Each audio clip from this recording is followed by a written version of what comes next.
भागवत जी कहते हैं कि वातनाशक, पित्तनाशक और कफनाशक ऐसी चीजें दुनिया में एक साथ मिले हैं, बहुत रेयर, बहुत रेयर। वो कहते हैं कि बहुत चीजें दुनिया में हैं, कोई वात का नाश करेगा, कोई पित्त का, कोई कफ का, लेकिन कोई ऐसी चीजें भी अपने रसोई में है जो तीनों को नाश कर सकती हैं। उनमें से नंबर 1 है आंवला। आंवला। फिर दूसरा है हरडे और तीसरा है बहेड़ा और तीनों मिला के बनता है त्रिफला। ये जो त्रिफला है ना, भागवत जी इसकी इतनी बढ़ाई करते हैं, इतनी प्रशंसा उन्होंने लिखी है कि खाली त्रिफला पर ही उनके 120 से ज्यादा सूत्र हैं। 120 से ज्यादा अकेले त्रिफला पर। त्रिफला को इसके साथ खाओ, त्रिफला को उसके साथ खाओ, त्रिफला को ऐसे खाओ, त्रिफला को 120 से ज्यादा सूत्र है अकेले त्रिफला पर। और वो ये कहते हैं कि ये जो त्रिफला है इसमें सबसे अच्छा फल आंवला, फिर बहेड़ा, फिर हरडे, ये सबसे दुनिया में अद्भुत चीज है। लेकिन इसकी मात्रा के बारे में उन्होंने जो कहा है वो ध्यान रखिए। ज्यादातर लोग त्रिफला इस्तेमाल करते हैं, करिए, बहुत अच्छा है, लेकिन मात्रा ध्यान रखिए। हम क्या करते हैं कि हर, बहेड़ा, आंवला तीनों बराबर मात्रा में मिला के त्रिफला बनाते हैं। वो कहते हैं कि ये उतना उपयोगी नहीं है, और हमने करके भी देखा। वो कहते हैं कि त्रिफला सबसे अच्छा होता है 1, 2, 3 के अनुपात में। पहला है हरडे 1 अनुपात, दूसरा है बहेड़ा 2 अनुपात और तीसरा है आंवला 3 अनुपात। अब इसको मात्रा में कहूं, अगर त्रिफला बनाना है तो हरडे लेना 100 ग्राम, बहेड़ा लेना 200 ग्राम और आंवला लेना 300 ग्राम। तो ये 100, 200, 300 ग्राम की मात्रा में आप जो त्रिफला चूर्ण तैयार करेंगे, वो कहते हैं ये अद्भुत है, वात, पित्त, कफ तीनों का नाश करता है, तीनों का। अब वात, पित्त, कफ तीनों से आप अगर ग्रसित हैं तो आप त्रिफला जरूर लीजिए। कैसे लाएं? त्रिफला लेने के 2 नियम बताए उन्होंने, एक रात को और एक सवेरे। सवेरे का नियम उनका यह है कि सवेरे सवेरे अगर त्रिफला खाएं तो गुड़ के साथ, नहीं तो शहद के साथ, गुड़ या शहद। वैसे ही आप तय कर लीजिए, जैन है तो गुड़, अजैन है तो शहद। तो सवेरे का त्रिफला खाएं तो गुड़ या शहद के साथ, रात का त्रिफला खाएं तो दूध के साथ या गर्म पानी के साथ। त्रिफला तो एक ही है ना, सवेरे भी त्रिफला ही खा रहे हैं, रात को भी, लेकिन भागवत जी कहते हैं असर अलग अलग है दोनों के। रात को जो आप त्रिफला खाएंगे दूध के साथ या गर्म पानी के साथ, तो ये त्रिफला रेचक है। रेचक शब्द उन्होंने इस्तेमाल, रेचक माने पेट को साफ करने वाला, बड़ी आंत की सफाई करने वाला, शरीर के सब अंगों की सफाई करने वाला, झाड़ू लगाने वाला जो व्यक्ति, वो रेचक। तो कहते हैं रात को अगर त्रिफला आप ले रहे हैं दूध के साथ या गर्म पानी के साथ, तो ये रेचक है, माने ये एक ही काम सबसे ज्यादा करेगा कि आपकी कब्जियत मिटा देगा। कितनी भी पुरानी कब्जियत है मिटा देगा, 40 साल पुरानी भी मिटा देगा रात को। और जो दिन को त्रिफला खाया सवेरे गुड़ के साथ, तो वो कहते हैं ये पोषक है। एक शब्द है रेचक और एक है पोषक। पोषक माने शरीर को जो कुछ चाहिए, विटामिन सी चाहिए, विटामिन ए चाहिए, विटामिन डी चाहिए, या विटामिन के चाहिए, या कोई विटामिन चाहिए, या हमें माइक्रो न्यूट्रिएंट्स चाहिए शरीर को, कैल्शियम चाहिए, आयरन चाहिए, वगैरह वगैरह। तो शरीर को अगर पोषकता चाहिए तो त्रिफला सवेरे खाना, और शरीर में आप मानते हैं कि हमारी कब्जियत ठीक करने के लिए तो त्रिफला रात को खाना। दोनों समय के त्रिफले में बिल्कुल अलग तरह के परिणाम आते हैं। तो जो कहें हम तो स्वस्थ हैं जी, तो सवेरे ही त्रिफला खाओ, स्वस्थ हैं तो। और जो कुछ बीमारियां हैं आपको, तो रात को खाओ, ठीक है। मात्रा ध्यान रखना, 1, 2, 3 सम मात्रा का त्रिफला बहुत रेयर केस में इस्तेमाल होता है। 1 या 2 ही बीमारी हैं। अभी मैंने एक जगह इस्तेमाल किया था, एक वैज्ञानिक हैं, भाभा एटॉमिक रिसर्च सेंटर में काम करते हैं, उनको एक बीमारी हुई रेडिएशन से। रेडिएशन आप जानते हैं सभी एटॉमिक सेंटर में। तो उनका पूरा शरीर सड़ गया, एकदम सड़ गया, जगह जगह घाव, जगह जगह। और उसमें से खून निकलता, मवाद निकलता। वो बेचारे इतने परेशान, इतने हैरान, कहां कहां जा जाके, अमेरिका, कनाडा, सब जगह कुछ इलाज हुआ नहीं, कोई रिलीफ मिला नहीं। कपड़ा भी नहीं पहन सकते, ऐसी स्थिति थी, हमेशा नंगे बदन रहते थे। तो ऐसे ही किसी ने मुझे उनके बारे में बताया। बंबई तो मैं अक्सर जाता रहता हूं कि राजीव भाई एक ऐसे व्यक्ति हैं। तो मैं उनको गया था मिलने और देखने, तो मैंने देखा सच में हालत बहुत खराब थी। तब मैंने उनसे कहा कि आप बहुत परेशान हैं। हाँ बहुत परेशान हूं, दवा सब काम लेके देख ली, कुछ उपयोग होता नहीं। मैंने कहा मैं होम्योपैथी दूं? उन्होंने कहा होम्योपैथी मैं नहीं लेना चाहता। तो मैं पूछा चलो आप फिर एक काम करो, त्रिफला चूर्ण खाओ बस, और कुछ मत करो। तो उन्होंने त्रिफला चूर्ण शुरू किया। ये मैंने बताया 1 2 3 शुरू किया। 3-4 महीने में रिजल्ट बहुत थोड़ा आया थोड़ा आया। फिर मैंने कहा मात्रा बदल के देखते हैं। फिर उनकी सब मात्रा की मैंने, बराबर जितनी मात्रा आंवला, बराबर उतनी मात्रा बहेड़ा, बराबर उतनी हरडे। अभी स्थिति यह है कि वो बिल्कुल ठीक है। 1-1.25 साल उनको हुआ त्रिफला खाते खाते, बिल्कुल ठीक है, और पहले से ज्यादा प्रफुल्लित है, पहले से ज्यादा एनर्जेटिक है। आप जानते हैं रेडिएशन का दुनिया में इलाज नहीं है। ये उदाहरण मैंने जानबूझ के दिया, ऐसे सैकड़ों उदाहरण है मेरे पास। रेडिएशन का दुनिया में इलाज नहीं है, लेकिन त्रिफला चूर्ण के पास उसका इलाज है। अगर यही त्रिफला चूर्ण अमेरिका में हुआ होता ना, यूरोप में हुआ होता, तो अब तक इस पर पेटेंट लेकर करोड़ों डॉलर कमाए होते उन्होंने। ये हमारे यहां प्रचंड मात्रा में है, हर घर में है, हर गांव में है, इसलिए हमें इसकी कीमत नहीं मालूम। मैं आपसे फिर कह रहा हूं, आपके सोचने का नजरिया बदल दीजिए। प्रकृति ने जो चीजें प्रचंड मात्रा में हमको दी हैं, वो उतनी ही कीमती हैं। वो प्रकृति की हमारे ऊपर कृपा है, जो हमारी जरूरत के हिसाब से दी है। आंवले का इतना उत्पादन इस देश में होता है, आप जानते हैं। बहेड़ा इतना मिलता है, हरडे इतना मिलता है, और लगभग फोकट की स्थिति में मिलता है। अब पता नहीं कौन कौन लोग उसी आंवले को 200-250 रुपए किलो च्यवनप्राश बना के बेच लेते।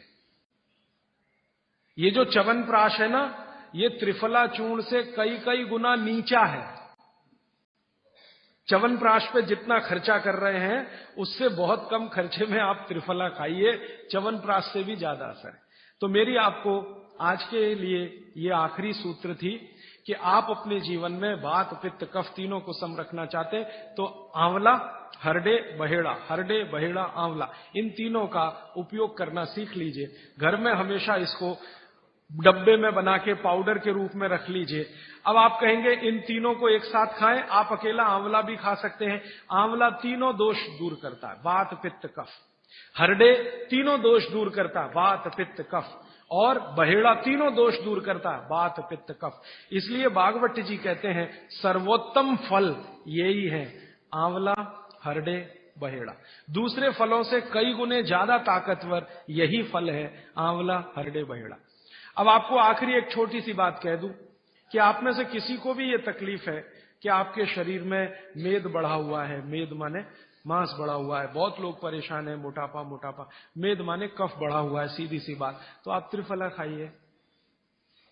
कब खाना है? आपको रात को नहीं खाना है, सवेरे खाना है। जिनको भी मांस बढ़ा है शरीर पर, मेद बढ़ा है, उनको अगर छाटना है, इसको कम करना है, तो त्रिफला सवेरे खाना, आंवला सवेरे खाना। आप त्रिफला नहीं खा सकते तो आंवला ही खा लीजिए। 4 आंवले, 3 आंवले रोज खा लीजिए। आंवले को मुरब्बा बना के खा लीजिए, मुरब्बा को और आंवले का अचार बना के खा लीजिए, आंवले की चटनी बना के खा लीजिए। जैसे भी है आंवला खा लीजिए। 3 से 4 आंवला जितना होता है, ये पेट में जाते रहे तो साल भर में आप देखोगे आप पहले से ज्यादा स्लिम और ट्रिम हो जाएंगे। और आंवले के बारे में आज के जो वैज्ञानिक कह रहे हैं, आज के, वो कहते हैं कि दुनिया का सबसे अच्छा एंटीऑक्सीडेंटल फल कोई है तो वो यही है। एंटीऑक्सीडेंट माने जो ऑक्सीडेशन की क्रिया को कम करे, और शरीर में हमेशा ऑक्सीडेशन चलता है। ऑक्सीडेशन में उम्र कम होती है, शरीर के हर अंग का क्षय होता है। तो अगर उम्र बढ़ानी है और अंगों का क्षय बचाना है, तो आंवले से अच्छी कोई चीज नहीं। दैनिक जीवन में, भोजन में इसको जरूर धारण करिए। भागवत जी कहते हैं कि जब त्रिफला खाएं, आंवले के बारे में तो वो कुछ नहीं कहते, वो कहते हैं साल भर खाओ, 2 साल खाओ, रोज खाओ, कोई दिक्कत नहीं। त्रिफला खाएं तो 3 महीने लगातार खाने के बाद थोड़े दिन छोड़ देना।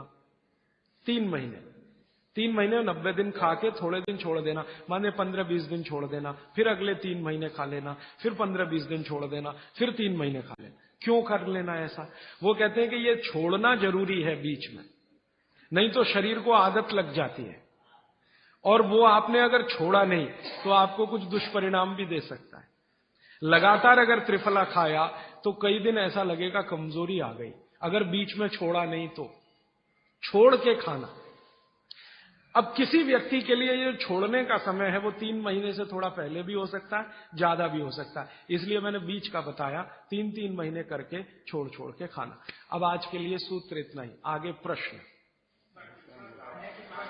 जी, मात्रा कितनी? मात्रा में बता देता हूं। जिनको वजन कम करना है, वजन कम करने के लिए त्रिफला या आंवले का उपयोग करना है, तो आंवला 3 से 4 और त्रिफला हमेशा बड़ा टी स्पून, एक तो छोटी चम्मच होती है, एक थोड़ी बड़ी चम्मच, तो 1 चम्मच, हाँ, गुड़ के साथ सुबह, नहीं तो शहद के साथ।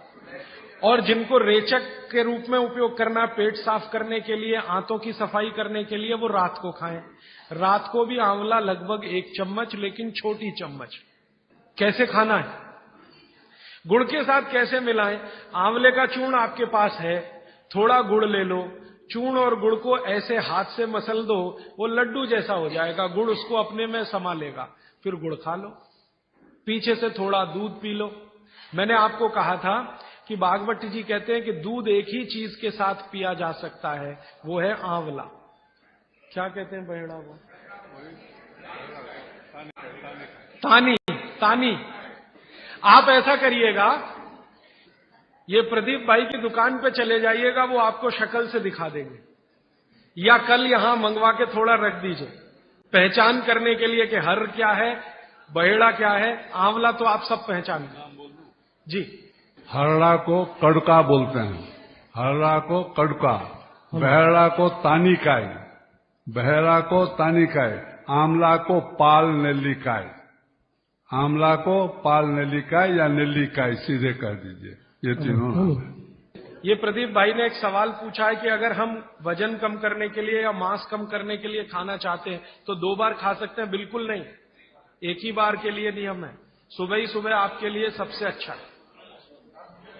जो बाजार में त्रिफला चूर्ण मिलता है वो खा सकते हैं? मेरी आपको एक विनती है, बाजार का त्रिफला चूर्ण लाने से अच्छा है बाजार से आंवला लाना, बहेड़ा लाना, हरड़े लाना, कूट पीस के अपने घर में बनाना। क्योंकि बाजार में कई बार बहुत सारी चीजें हैं जो कॉमर्शलाइज हो चुकी हैं और उनके असर अगर कम हुए तो आप भागवत को गाली देंगे। इसलिए रॉ मटेरियल लाके घर में तैयार करना, कूट पीस के। जी, आपने गुड़ की बहुत महत्वपूर्णता बताई, परंतु डायबिटीज पेशेंट्स क्या करें उसके लिए?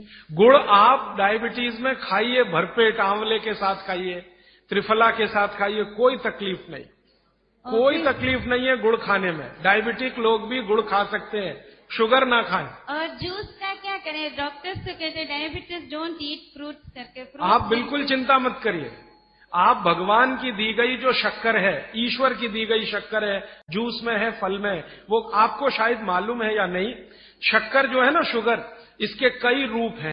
एक है ग्लूकोज, एक है सुक्रोज, एक है फ्रक्टोज। तो ये जो फल वगैरह की शक्कर है, ये फ्रक्टोज फॉर्म की ज्यादा होती है और ये आसानी से डाइजेस्ट होती है। गुड़ की भी उसी कैटेगरी में आती है। तो आप चीनी मत खाइए, गुड़ खा सकते हैं, शहद खा सकते हैं, फल खा सकते हैं, मीठे कोई भी फल खाने में तकलीफ नहीं है, बशर्ते कि त्रिफला खाते रहें, थोड़ा त्रिफला लेते। जिनको भी डायबिटीज है वो भी त्रिफला का सेवन करें, क्योंकि डायबिटीज मैंने कहा ना वात का रोग है, तो वात कम करेगा। त्रिफला में तीनों चीजें हैं जो वातनाशक हैं, आंवला, हरड़ा, बहेड़ा। त्रिफला आपने कहा लेना है रात को और सुबह कब लेना? जैसे खाने के पहले, खाने के बाद? रात को तो आप लें, पेट साफ करना हो, कॉन्स्टिपेशन दूर करना हो। देखिए, मैं अब थोड़ा बता ही दूं, बवासीर अगर किसी को है, ठीक करने के लिए त्रिफला लेना चाहते हैं तो रात को लें। मूड व्याध, पाइल्स जिसको आप कहते हैं, हेमोरॉइड्स, वो जब भी ठीक करने के लिए त्रिफला लें तो रात को लें। बगंदर, ये ठीक करने के लिए त्रिफला लें तो रात को लें। माने मेरे कहने का है, पेट से जुड़ी बीमारियां ठीक करने के लिए त्रिफला उपयोग करना है तो रात को। चम्मच एक छोटी, दूध के साथ या गर्म पानी के साथ।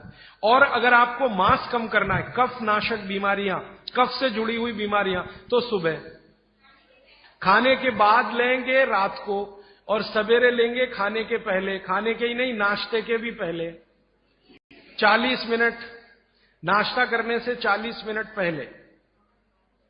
जी आपने बताया कि त्रिफला 1, 2, 3 के अनुपात में बनाना है, तो आपने जो मुंबई वाली बात करी, तो मुंबई वाले भाई साहब को पहले आपने 1, 2, 3 के अनुपात वाला ये त्रिफला दिया, वो जब बराबर काम नहीं किया तो फिर आपने समकालीन दिया और वो बिल्कुल ठीक हो गए। तो ये क्या प्रोसेस हुआ? हाँ, ये सवाल थोड़ा टेक्निकल है। इसमें हुआ क्या कि जब आंवले में हरड़ा बहेड़ा और आंवले को 1, 2, 3 के अनुपात में हम रखते हैं तो आंवला ज्यादा है। आप निश्चित रूप से देखें 3 मात्रा है, आंवला ज्यादा है। आंवला माने विटामिन सी का भंडार, आंवला माने कैल्शियम का भंडार, आंवला माने ये, आंवला माने वो।